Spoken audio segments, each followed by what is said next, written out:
खोऱ्यातून दऱ्यातून आणि खेड्यापाड्यातून ज्यांनी या पोलादपूर तालुक्याच्या एक एक व्यक्तीला महाराष्ट्राच्या पटलावर पोहोचवण्याचं जे काम करतात ते आमचे संदीप जाबडे. खरोखरच आम्ही आमचं परमभाग्य समजतो की आज वैद्यकीय मदत कक्ष काढत असताना दादांनी कमीत कमी 6 महिने त्याच्यावरती स्टडी केली.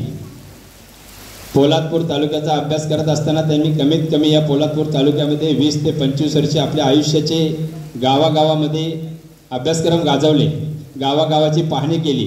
राजकारण असो, समाजकारण असो, कुठल्याही पक्षाच्या भेदभाव मनामध्ये न बाळगता, कुठल्याही माणसाला दुजेभाव न देता, प्रामाणिकपणे आणि सहानुभूती, ज्यांच्या घरामध्ये हा पुत्र जन्माला आला त्या मातेच्या खरोखरच केवढा मोठा उपकार असेल की या पोलादपूर तालुक्याच्या गोर गरीब जनतेपर्यंत पोहोचण्याचं काम आणि खरोखरच शिक्षणाच्या माध्यमातून आणि वैद्यकीय माध्यमातून त्यांनी घेतलेला विडा हा साधा सोपा नाही आहे.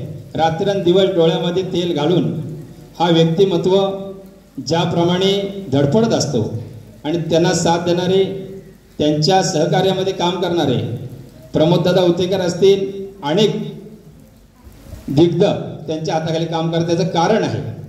मोठे मोठे हॉस्पिटलचे DM आज के सरांसमोर उभे राहतात आणि त्यांना सलाम करतात.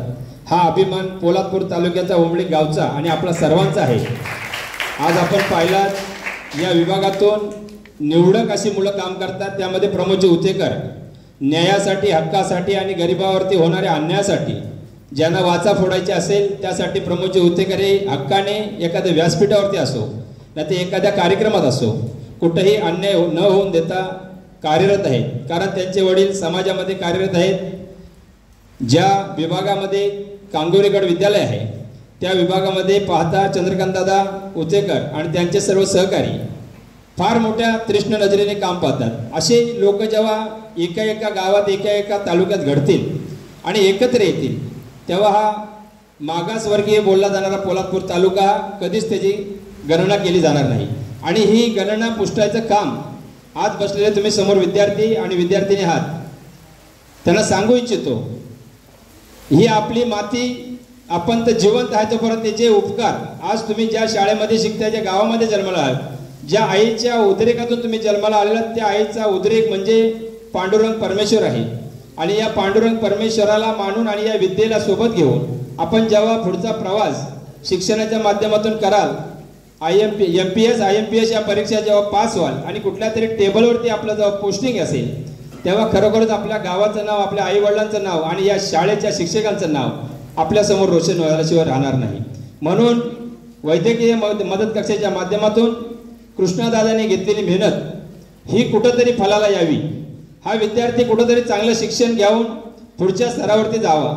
आपल्या खेड्यातल्या मुलाचं नाव एखाद्या शासकीय अधिकाऱ्याच्या पाठीवरती असलं, शासनाच्या पाठीवरती दिसलं तर आमची छाती भरून येते की पोलादपूर तालुक्याचा सुपुत्र आहे आणि आज तो PSI आहे ना ते एखादा शासकीय अधिकारी आहे, BMC मध्ये कुठल्या मोठ्या ऑफिसर पदावरती आहे. असे जेव्हा तुम्ही पद प्राप्त कराल, आज शिक्षणाला फार मोठं महत्त्व आहे. आई वडील संसार सोडून तुमच्या पाठीमागं थांबलेले आहे. कारण शिक्षण हा एक घराचा पाया आहे. एक मुलगा शिकला, एक मुलगी शिकली आणि चांगली सर्व्हिसला लागली तर खरोखरच ते घर उभं होतं आणि त्या घराचा एक आधारस्तंभ होतो. यासाठी तुम्हाला सर्वांना मी सांगू इच्छितो की तुम्ही शिका आणि एकत्र व्हा, संघटित व्हा आणि संघर्ष करा. हीच माझी तुम्हाला शुभेच्छा असेल. जय हिंद, जय महाराष्ट्र.